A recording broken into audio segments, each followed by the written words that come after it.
Thank you, Mr. Chair. Ms. Sasahara, I want to begin with you. We are going to have a vote tomorrow that begins the process of repealing war authorizations against Iraq, 2 war authorizations. Everybody knows about the 2002 authorization, but we still have a live war authorization against Iraq from 1991, a war, the Gulf War, that was for the purpose of driving Iraq out of Kuwait.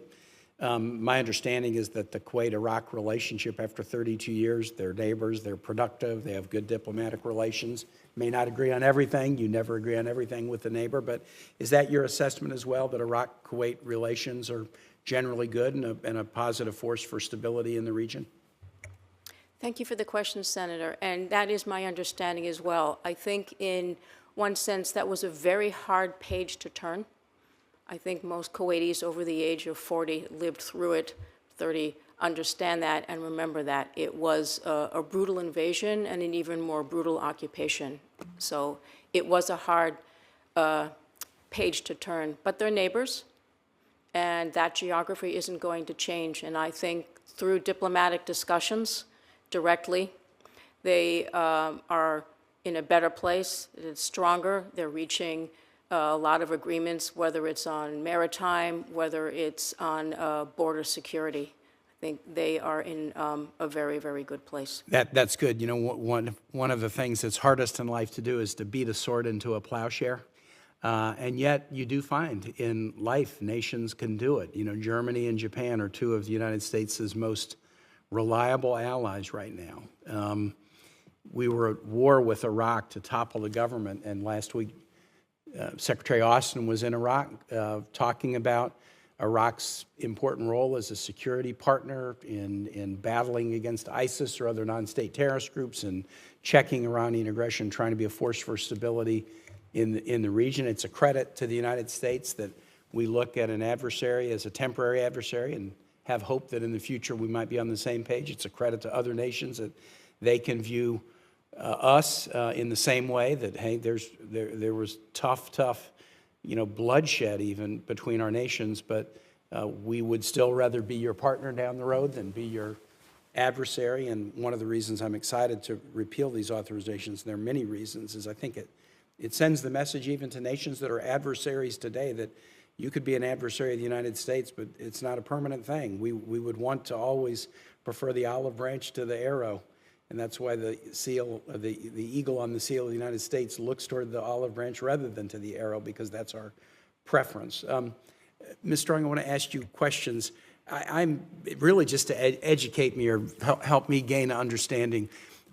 You're leaving a very challenging position in Saudi Arabia, and you're going to a really challenging and important one in the UAE. I find Saudi Arabia often so perplexing, and I'm still extremely angry over the murder of Jamal Khashoggi, the Virginian Washington Post journalist. I don't think there's been accountability for that. I don't think you can allow crimes of that magnitude to go with no accountability without them proliferating. But as a critic, I do feel duty-bound to also then, if I'm going to be a critic, say something positive. Saudi Arabia recently announced aid to Ukraine. That's great. Saudi Arabia recently announced that to construct a new international airline, they're purchasing aviation platforms that are made in the United States. They could have done something else and gone elsewhere, but they have done that. That's going to be good for the country. It'll be good for my Commonwealth.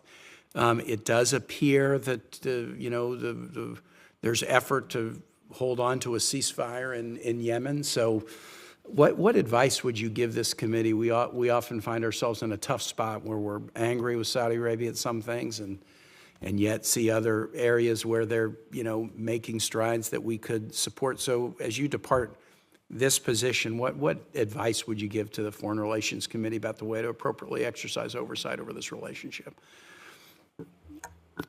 Thank you very much, Senator. And I hesitate to give you advice because you framed so aptly the complexities of the relationship that we have with Saudi Arabia. There are, of course, many grave concerns. And you mentioned Jamal Khashoggi, whose murder was just a horrific act that cannot be repeated. And we've made that clear to Saudi Arabia. And there are, of course, long list of concerns related to human rights. But as you mentioned, there are also efforts on the part of the kingdom and the kingdom's leadership to really remake the kingdom, and we do have to acknowledge the positive changes that are underway there. It's spotty. It's far from perfect. It definitely remains a work in progress.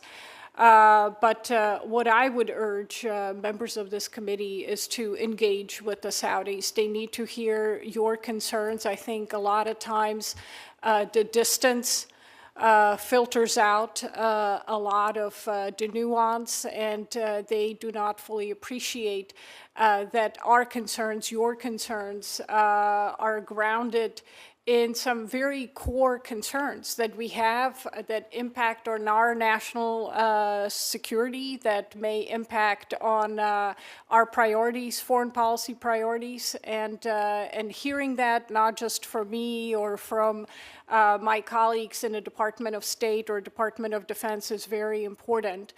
And I will tell you that I am yet to go to a meeting with a senior Saudi and have them say, we're not going to talk about a specific problem if you ask. They're very open.